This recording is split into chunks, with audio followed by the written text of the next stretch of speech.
Most of लोग scalping for intraday trading करते हैं, लेकिन किसी को पता ही नहीं कि इंट्राडे में हमें किस तरह से ट्रेडिंग करनी है ताकि हमारा लॉस मिनिमम हो। आज मैं आपको एक स्ट्रेटजी बताने वाला हूं जिसकी एक्यूरेसी काफ़ी अच्छी है, स्पेशली इंट्राडे ट्रेडिंग के लिए। और यही स्ट्रेटजी मैं खुद भी यूज़ करता हूं। बेसिकली इंट्राडे ट्रेडिंग में आप एक दिन में अपने पोजीशन को स्क्वायर ऑफ कर लेते हैं। एक ही दिन में आपको प्रॉफिट होगा या लॉस होगा, आपको दिन के एंड में एग्जिट करना पड़ेगा। इसलिए ज़रूरी रहता है कि आप ऐसे ट्रेड में एंट्री करें जिसमें मोमेंटम हो। अगर बाय चांस आपने ट्रेड लिया और उसी दिन मार्केट साइड वे हो जाए तो फिर आपको प्रॉफिट तो होगा नहीं। इसलिए हमारा सबसे पहला काम है कि हम मोमेंटम वाले ट्रेड को सिलेक्ट करें। लेकिन इस दिन मार्केट में मोमेंट आएगा या मार्केट साइडवे होगा, ये हमें कैसे पता चलेगा? डोंट वरी, इसका आंसर भी हम इस वीडियो में आगे बताएंगे। देखिए, इंट्राडे के लिए जरूरी रहता है कि आप कौन से टाइम फ्रेम में ट्रेड एग्जीक्यूट करते हैं। सपोज कि आपने एक 1 आवर के टाइम फ्रेम में ट्रेड लिया, आपका एनालिसिस भी सही था, मार्केट आपकी डायरेक्शन में भी गया, लेकिन दूसरे दिन तो फिर आपको प्रॉफिट नहीं होगा। टाइम फ्रेम यूज करने के लिए मैं आपको बेस्ट तरीका बताता हूं, वह है बॉटम टू टॉप अप्रोच। कुछ लोग इसे टॉप टू बॉटम अप्रोच भी बोलते हैं। काफी सारे लोग बॉटम टू टॉप को यूज नहीं करते, लेकिन आपको इसे यूज जरूर करना चाहिए। देखिए, इंट्राडे ट्रेडिंग के लिए आप 15 मिनट की टाइम फ्रेम यूज कर सकते हैं, लेकिन आपको इसमें सिर्फ एंट्री और एग्जिट प्लान करना है। आपको एक स्टेप आगे जाकर 1 आवर की टाइम फ्रेम में सारे इंपॉर्टेंट लेवल ड्रॉ की कर देने हैं, जैसे कि support, resistance, trend line, demand और सप्लाई जोन, मेजर ट्रेंड, यह सब कुछ। इसके बाद आपको 15 मिनट में आना है और वहां आपको इंपॉर्टेंट लेवल के पास कोई कैंडलस्टिक या चार्ट पैटर्न के बेस पर एंट्री करनी है। एंट्री और एग्जिट आप चाहे तो 5 मिनट के टाइम फ्रेम में भी कर सकते हैं, जिसमें आपको ज्यादा रिस्क टू रिवॉर्ड रेशियो मिल सकता है। लेकिन पर्सनली मैं 15 मिनट में एंट्री एग्जीक्यूट करता हूं इंट्राडे के लिए। जैसे कि यहां आप देख सकते हैं, ये 1 आवर की टाइम फ्रेम में यहां एक प्रॉपर अप ट्रेंड है।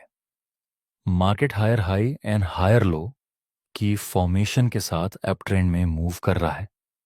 1 आवर में हमें यहां एक ट्रेंड लाइन का सपोर्ट मिल रहा है और इस जगह पर एक स्ट्रॉन्ग रेसिस्टेंस एरिया है। प्राइस सिर्फ एक ही कैंडल में नीचे आ गया था, ये लेवल हमारे लिए सपोर्ट का काम कर सकता है। इस एरिया के पास एक सपोर्ट भी है और एक बुलिश ट्रेंड लाइन भी। अगर मार्केट इस लेवल के पास कोई बुलिश कैंडल का सिग्नल देगा तो फिर हम बाय में एंट्री कर सकते हैं, लेकिन एंट्री हम 15 मिनट की टाइम फ्रेम में करेंगे। नेक्स्ट, हम छोटी टाइम फ्रेम में चेक करें तो हमें इस तरह का सेटअप देखने को मिलता है।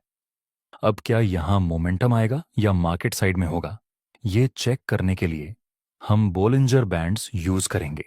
जिनको बोलिंजर बैंड्स के बारे में पता नहीं, उनके लिए हम बेसिक आइडिया दे देते हैं। देखिए, जब बोलिंजर बैंड्स का अपर बैंड और लोअर बैंड बहुत नैरो हो जाए तो इसका मतलब मार्केट अभी साइडवे जोन में है होते हैं, और लोअर बैंड बहुत ही दूर हो जाते हैं, इसका मतलब कि मार्केट अब साइड वे हो चुका। और जब ये बैंड किसी एक डायरेक्शन में ब्लास्ट करेगा, ऊपर या नीचे, तो फिर जिस डायरेक्शन में ये बैंड वाइड होगा उस डायरेक्शन में मोमेंटम आने के चांस रहेंगे। चलिए हमारे पिछले एग्जाम्पल को कंटिन्यू करेंगे। आप सहा हम बोलिंजर बैंड्स अप्लाई कर देंगे। आप देख सकते हैं इस लेवल के पास बोलिंजर बैंड्स बहुत ही नैरो था। उसके बाद ये बैंड्स ऊपर की डायरेक्शन में ब्लास्ट किया, मतलब कि अब अपसाइड की तरफ एक मोमेंटम मिल सकता है। एटलीस्ट हमें यहां साइडवे मार्केट का तो सामना नहीं करना पड़ेगा। अब हम वेट करेंगे कि हमें किसी कैंडलस्टिक पैटर्न का सिग्नल मिले। नेक्स्ट, प्राइस एक डोजी कैंडल बनाता है, लेकिन दूसरी कैंडल इस डेजी कैंडल के हाई के ऊपर क्लोज नहीं हो पाई, इसलिए ये डोजी कैंडल हमारे लिए ज्यादा मायने नहीं रखती। अगर हमें दूसरी कैंडल का सिग्नल मिले तो फिर हम बाय में एंट्री करेंगे। हालांकि ये बुलिश कैंडल ट्रेंड लाइन के पास बनी, वहीं पर एक सपोर्ट भी है, ऊपर से हम बुलिश ट्रेंड के साथ भी है। फिर भी इस कंफर्मेशन कैंडल की वजह से हम यहां बाय में एंट्री नहीं करेंगे। नेक्स्ट, एक बार फिर से बुलिश कैंडल का सिग्नल, अब की बार कंफर्मेशन कैंडल भी इस बुलिश कैंडल के हाई के ऊपर क्लोज हो चुकी है, तो फिर अब हम बाय में एंट्री कर सकते हैं। जिसमें हमारा प्रॉफिट टारगेट इस लेवल के पास रहेगा जहां पर यह एक आवर की टाइम फ्रेम में गिरावट मिली थी, और एस एल रहेगा यहां पे। नेक्स्ट हम देखें तो एक मोमेंटम के साथ हमारा प्रॉफिट टारगेट कंप्लीट हो गया। इस तरह से आप इंट्राडे में बॉटम टू टॉप एनालिसिस करके और बोलिंजर बैंड्स का यूज करके ट्रेड में एंट्री और एग्जिट प्लान कर सकते हैं। इस ट्रेड में आपको एक से एक मिलता है, तो का रिस्क टू रिवॉर्ड रेशियो मिल सकता है। चलिए एक दूसरा एग्जाम्पल देखते हैं। इस चार्ट को आप देखिए। यहां मार्केट इस सपोर्ट से बार बार ऊपर जा रहा था और इस रेसिस्टेंस से बार बार नीचे आ रहा था, मतलब साइडवे मार्केट। ऐसी रेंज में आपको बोलिंजर बैंड्स या फिर दूसरे इंडिकेटर को अप्लाई करने की कोई जरूरत नहीं है, क्योंकि साइडवेज मार्केट में आपको मोमेंटम नहीं मिलने वाला। कुछ लोग साइडवे मार्केट में भी ट्रेड करते हैं, जैसे प्राइस जब सपोर्ट के पास बुलिश कैंडल बनाएगी तो बाय कर लेंगे, जब प्राइस रेसिस्टेंस के पास आए तो लोग सेल कर लेते हैं। लेकिन स्पेशली इंट्राडे ट्रेडिंग के लिए आप इस तरह से ट्रेडिंग नहीं कर सकते, क्योंकि इसमें आपको मोमेंटम के साथ काम करना पड़ता है। इसलिए इंट्राडे ट्रेडिंग में हम साइडवे मार्केट को अवॉइड करेंगे। नेक्स्ट एग्जाम्पल, यहां पर आप देख सकते हैं शुरुआत में price higher high and higher low की फॉर्मेशन के साथ ऊपर जा रहा था। 1 घंटे के टाइम फ्रेम में नेक्स्ट मार्केट इस सपोर्ट को ब्रेक कर देता है नीचे की तरफ। दोस्तों, सपोर्ट ब्रेक हो गया है, तो हो सकता है ये अप ट्रेंड डाउन ट्रेंड में रिवर्स हो जाए। नेक्स्ट हम एक ट्रेंड लाइन ड्रॉ कर देंगे जो कि रेसिस्टेंस का काम करेगी, और ये सपोर्ट भी आगे रेसिस्टेंस का काम करेगा। दोस्तों, इस चार्ट में हम टाइम फ्रेम को चेंज नहीं करेंगे। मैं आपको एक दूसरा इंपॉर्टेंट कॉन्सेप्ट भी समझाना चाहता हूं कि किस तरह से आपके लॉस होते हैं। इंट्राडे में नेक्स्ट प्राइस इस ट्रेंड लाइन के पास आता है और एक बियरिश और कंफर्मेशन कैंडल का निर्माण हुआ। यहां पर हम सेल में एंट्री कर सकते हैं और S.L रखेंगे।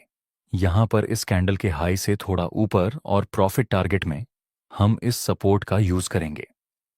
नेक्स्ट मार्केट नीचे गिर जाता है और हमारा प्रॉफिट टारगेट भी कंप्लीट हो गया। 1 से 3 का बड़ा प्रॉफिट मिला। लेकिन एक मिनट, इस कैंडल को देखिए। बाय चांस आपने यहां SL को टाइट रखा होता तो डेफिनेटली आपका SL हिट हो जाता और आपको ये बड़ा प्रॉफिट नहीं मिलता। इंट्राडे ट्रेडिंग में स्टॉप हंटिंग बार बार होती रहती है। स्विंग ट्रेडिंग में भी स्टॉप लॉस हंटिंग होती है, लेकिन उतनी ज्यादा नहीं जितनी इंट्राडे ट्रेडिंग या स्काल्पिंग ट्रेडिंग में होती है। इसलिए जरूरी है कि आप SL को थोड़ा सा ऊपर रखें, स्पेशली इंट्राडे ट्रेडिंग में। तो चलिए एक दूसरा एग्जैप EML देखते हैं।